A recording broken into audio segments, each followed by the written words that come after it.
Vous recherchez une eau minérale de qualité supérieure? Un seul nom, Happy Water. Avec Happy Water, découvrez le plaisir de boire, la joie d'étancher votre soif. En vente à 1000 francs CFA le pack, aux établissements altruistes 6 à Porto-Nouveau, Pau-Belle-Gare, rue de la CNSS.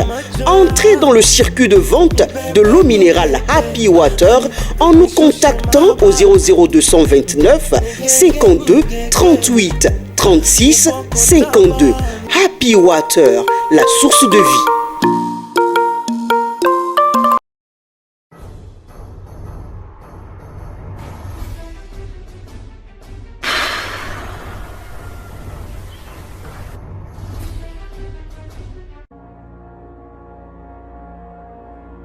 Bonsoir à tous et à toutes et merci de toujours préférer Guérit TV Monde pour vous informer. Nous ouvrons le bulletin d'information de ce jour par l'automédication qui est une prise de médicaments sans une prescription médicale. Si vous trouvez ce moyen de vous traiter en cas de maladie simple et moins coûteux, connaissez-vous ses conséquences? Pour le savoir, je vous invite à suivre le médecin Dossiovo. L'automédication, comme son nom l'indique déjà, c'est s'auto-traiter, se soigner soi-même sans avoir obtenu une prescription médicale. L'automédication, d'abord, dans certains pays, il faut dire que c'est encouragé. Et quels sont les produits qu'on peut prendre? Des antidouleurs, des médicaments contre la fièvre, contre les grippes, c'est essentiellement ces médicaments, contre la toux. Ce genre de traitement a l'avantage d'éviter l'engorgement des urgences. Dans des limites données, lorsque ça dépasse 1 jour, 2 jours, on vous demande d'aller consulter. Donc en fait, il y a cet avantage-là. L'autre avantage aussi, c'est que le médecin aussi va se reposer un peu. Mais l'automédication a aussi des inconvénients. Les inconvénients, c'est ça qui constitue les problèmes des automédications. Dans les autres pays, comme j'ai dit, c'est bien réglementé. Et il y a des produits, par exemple des antibiotiques. Vous ne pouvez pas prendre des antibiotiques en vente libre. Mais ici, chez nous, vous voyez les gens rentrer dans une pharmacie, je veux un antibiotique qu'ils prennent. Ça, là, c'est pas bon. Parce que l'automédication, un premier risque, c'est que ça peut entraîner des résistances aux médicaments. Au niveau des soignants, des médecins, ça crée aussi un problème. Parce que ça crée un problème qu'on appelle le retard de diagnostic, par exemple. Des difficultés d'interprétation aussi des résultats. Les cas, par exemple, des infections urinaires, où on doit prendre les urines pour les analyser, ça fait qu'on peut avoir un ECBU, qui est l'examen cytobactériologique des urines, qui peut revenir normal. Cet examen peut être normal, tout simplement parce que vous avez pris des antibiotiques avant, alors qu'en fait, il y a l'infection qui est toujours là, mais votre antibiotique a décapité l'infection. Donc, ça crée des difficultés d'interprétation de ces résultats. Il y a des risques, par exemple, des médicaments qui peuvent causer une allergie qu'on ne sait pas forcément, vous prenez, ça va vous déclencher une allergie, parfois mortelle. Il y a le nombre de jours de traitement qui doit être fait, qui n'est souvent et très, très souvent pas respecté. Dans tous les cas, l'automédication, ce n'est pas une très bonne chose, mais ça aide aussi la population lorsque elle est restée dans une limite donnée. Sur un autre volet, plusieurs jeunes s'adonnent aujourd'hui à la masturbation sans connaître ses conséquences au plan spirituel. Pasteur Salomon Oussou nous en parle dans cet élément. Le sexe a été donné à l'homme pour se multiplier. Parce qu'après tout, Dieu a dit, allez et multipliez-vous. Et nous savons tous que par là qu'on se multiplie. C'est pour cette raison, si vous êtes adulte, et que vous sentez tout seul, vous ne voulez plus rester tout seul, vous voulez avoir d'enfants et avoir une famille. Bon, maintenant, vous allez vous marier. Et de par votre mariage, il y aura des enfants. S'il y a ces choses-là maintenant, moi je vois que c'est diabolique. Je peux décider d'être célibataire, ne pas prendre de femmes et rester ainsi jusqu'à finir ma vie. Et ne pas se prostituer aussi. Et une femme aussi peut se consacrer comme ça. Tout ce qui n'est pas de la volonté de Dieu vient de mauvais esprits. Si ça ne vient pas de Dieu, si Dieu n'a pas enseigné ça, et que maintenant quelqu'un arrive après, tel que la sodomie, ça vient du diable. C'est pourquoi c'est condamné par Dieu. Vous avez appris que Dieu a incendié Sodome et Gomorrhe. C'est à cause de ces pratiques-là. Idolâtrie, sodomie, coucher la femme d'un autre, voler, etc. Bon, c'est condamné par Dieu. Et ils sont remplis de ces pratiques-là. C'est pourquoi Dieu les a condamnés par le feu. Mesdames et messieurs, ainsi prend fin ce bulletin d'information. Nous passons à présent à la chronique du jour intitulée « Chômage, le sous-emploi et les chiffres ». Elle est signée Mas Gaspard Adiamossi. Bénin, le chômage, le sous-emploi et la réalité des chiffres. Pour le porte-parole du gouvernement béninois, Wilfried Léandre Ongwedji, lors d'une déclaration récente, le taux de chômage au Bénin est en dessous de 3%. Cette affirmation vient en écho à celle tenue il y a quelques mois par le directeur général de l'Agence nationale pour l'emploi ANPE, Urbain Amegbedji. Ce dernier avait en effet situé le taux de chômage au Bénin autour de 2,3%. L'annonce de ce chiffre avait suscité un véritable tollé au niveau de l'opinion et le DG ANPE avait alors été accusé par certains compatriotes d'avancer de faux chiffres sur le chômage dans notre pays. Ce tollé avait en son temps amené Urbain Amegbedji à des clarifications entre le chômage, le sous-emploi et d'autres expressions liées à la problématique de l'emploi dans notre pays. Pour le DG ANPE, celui qui a un master par exemple et qui exerce une activité dans une cabine téléphonique et qui se considère comme un chômeur n'en est pas un.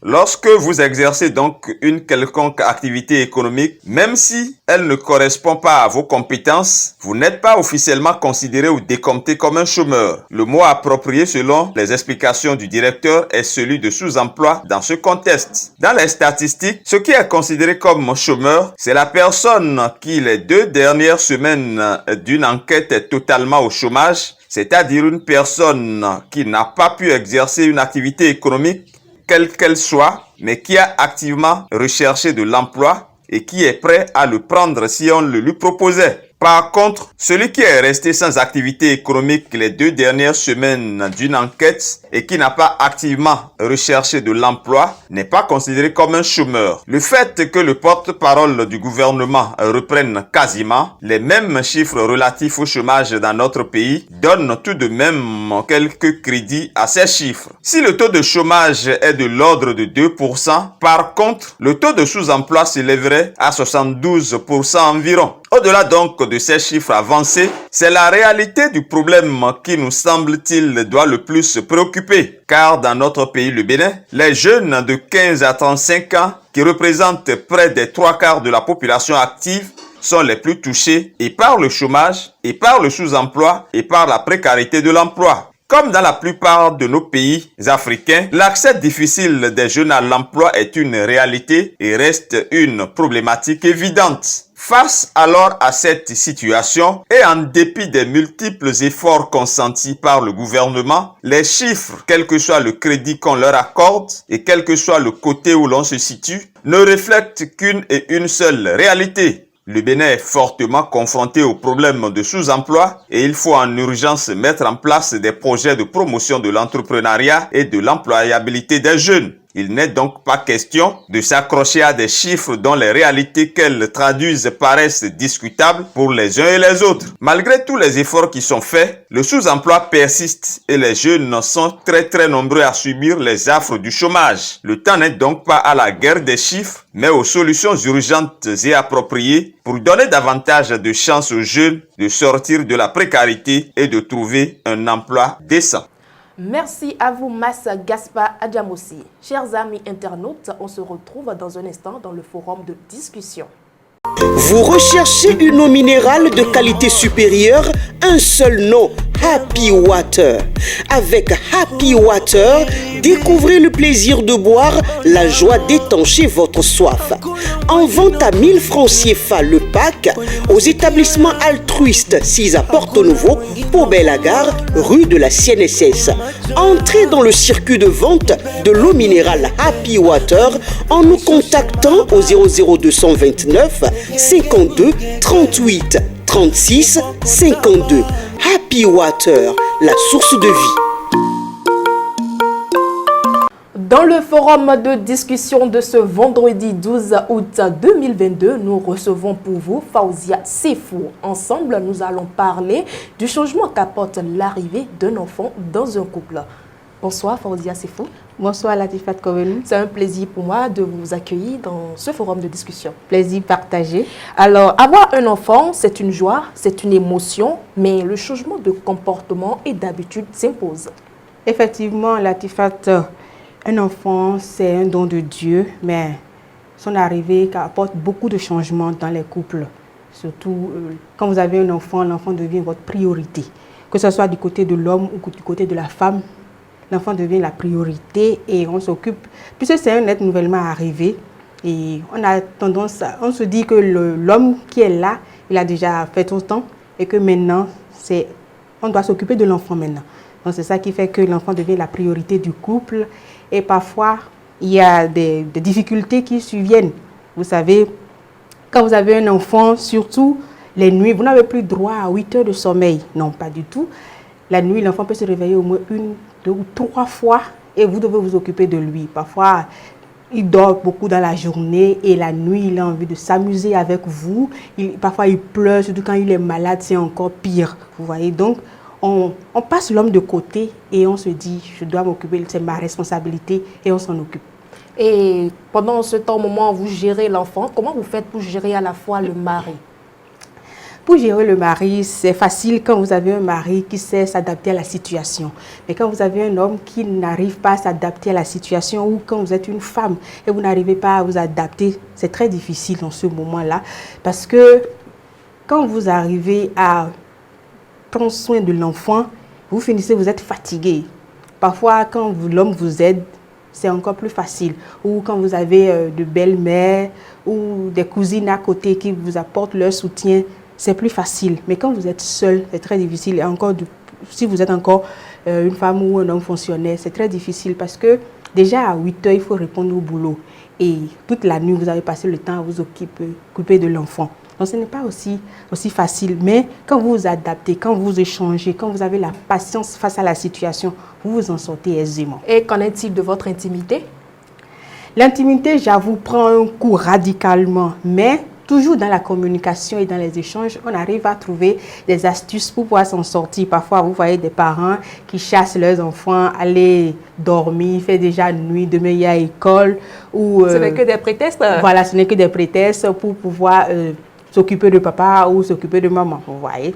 Donc voilà, sinon ça prend vraiment un coup, le libido, on n'arrive plus parfois même à donner des positions que certainement son mari aimait, ce qui l'a même à pousser à se marier avec vous, on n'arrive plus à le faire parce que s'occuper d'un enfant, ça fatigue, ça absorbe beaucoup d'énergie. Vous avez un petit conseil pour les jeunes couples? J'avoue, c'est vrai que je ne suis pas coach matrimonial, mais de mon expérience, je dirais aux couples d'être patient face à des situations et de beaucoup communiquer. Un enfant, c'est un don de Dieu. Merci à vous, Faouzia Sefou, pour votre intervention. Je vous en prie. Mesdames et messieurs, c'est la fin du forum de discussion. Passons à présent à votre rubrique « Quand les temps sont durs ». Que faites-vous? Au début, tout allait bien. Et elle décide de me laisser cabine. C'est pas grave. Au début, je vais me plonger un peu dans l'alcool pour 2 jours. Et après, ça va passer. Puis je prends mon balle en passant. Je ne commence pas à me battre. Mais quand l'arbre va fleurir, il ne faudrait pas qu'elle revienne. Parce que quand elle va revenir, il y aura une autre qui va prendre sa place. Clair et net. Avant de clore votre émission Tour d'horizon, voici la vidéo du jour.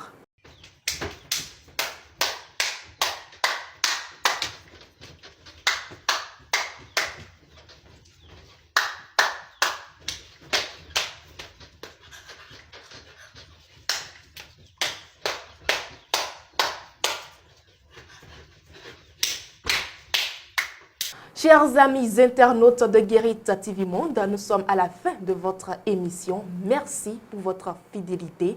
Excellent week-end à chacun et à tous.